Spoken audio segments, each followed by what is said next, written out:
വെള്ളരിപ്രാവുകൾ പറക്കണേ പറക്കണേ പറക്കണേ എന്ന് നമ്മൾ പറയാൻ തുടങ്ങിയിട്ട് തന്നെ കുറേ ദിവസമായി ഇതുവരെയും പറന്നില്ല. അടുത്ത ദിവസങ്ങളിലൊക്കെ പറക്കുമെന്ന് നമുക്ക് വിശ്വാസമില്ല. എന്നാൽ 10,000 പട്ടാളക്കാരെ പശ്ചിമേഷ്യയിലേക്ക് അയക്കാനുള്ള അമേരിക്കൻ തീരുമാനം ദൂരവ്യാപക പ്രത്യാഘാതം ഉണ്ടാക്കുമെന്ന കാര്യത്തിൽ സംശയമില്ല. 6 ലക്ഷത്തോളം പട്ടാളം കൈവശമുള്ള ഇറാൻ വെറുതെ ഇരിക്കുമെന്ന് വിശ്വസിക്കാൻ കഴിയില്ല. നമ്മുടെ വിളി കേട്ട് അമേരിക്കയിൽ നിന്ന് ന്യൂജേഴ്സിയിൽ നിന്ന് മധു കൊട്ടാരക്കര കൂടി തത്സമയം ചേരുന്നു. മധു, താങ്ക്സ് എ ലോട്ട്. കാരണം ഇവിടുന്ന് കൊച്ചിയിൽ നിന്ന് ഒരു വിളിച്ചു കഴിഞ്ഞാൽ അമേരിക്ക വരെ കേൾക്കുമെന്നുള്ളത് ചെറിയ കാര്യമല്ല. എന്താണ് അമേരിക്ക സംഭവിച്ചത്?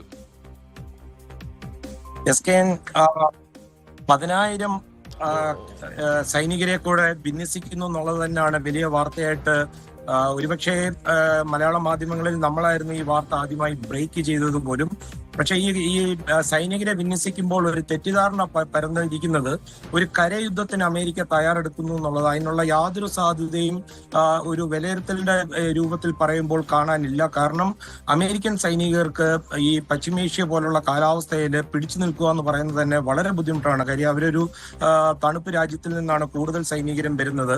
ഒരുപക്ഷെ ഈ കരസേനയെ അങ്ങോട്ട് അയച്ചതിന്റെ ഉദ്ദേശം കാർഗ് ദ്വീപ് പോലുള്ള ദ്വീപുകൾ പിടിച്ചെടുക്കുവാൻ കൂടുതൽ സൈനിക വിന്യാസം വേണമെന്നുള്ള ഒരു വിലയിരുത്തലിന്റെ ഭാഗമായിട്ട് ഒരുപക്ഷെ അത് നീണ്ടുപോയാലും അല്ലെങ്കിൽ ഈ ചർച്ചകൾ നീണ്ടുപോയാലും ഒരു ബാക്കപ്പ് പ്ലാൻ എന്നുള്ള രീതിയിലായിരിക്കും. അമേരിക്കയിലെ നിലവിലെ ഒരു പശ്ചാത്തലം വെച്ചും ട്രംപിന്റെ മുൻകാല ഒരു യുദ്ധത്തോടുള്ള അദ്ദേഹം ഇത് ആദ്യമായിട്ടാണ് ഒരു യുദ്ധം നേതൃത്വം കൊടുക്കുന്നത്.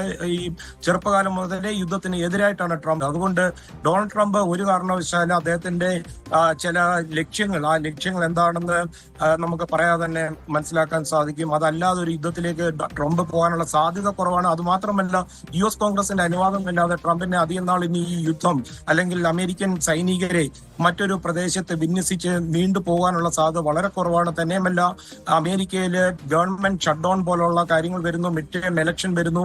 അതുകൊണ്ട് അതിലേക്ക് ശ്രദ്ധിക്കാൻ വേണ്ടി ഒരു നീണ്ട യുദ്ധത്തിന് ഒരു സാധ്യതയുമില്ല.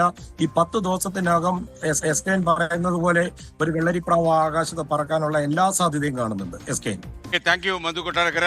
Sorry for the trouble. അപ്പം അമേരിക്കയുടെ കാലാവസ്ഥയൊക്കെ നമ്മൾ അറിയണം. ഒരാളെ പെട്ടെന്ന് പിടിച്ചെടുത്ത്. അസിൽ, എന്തെങ്കിലും പറയാനുണ്ടോ നമുക്ക്?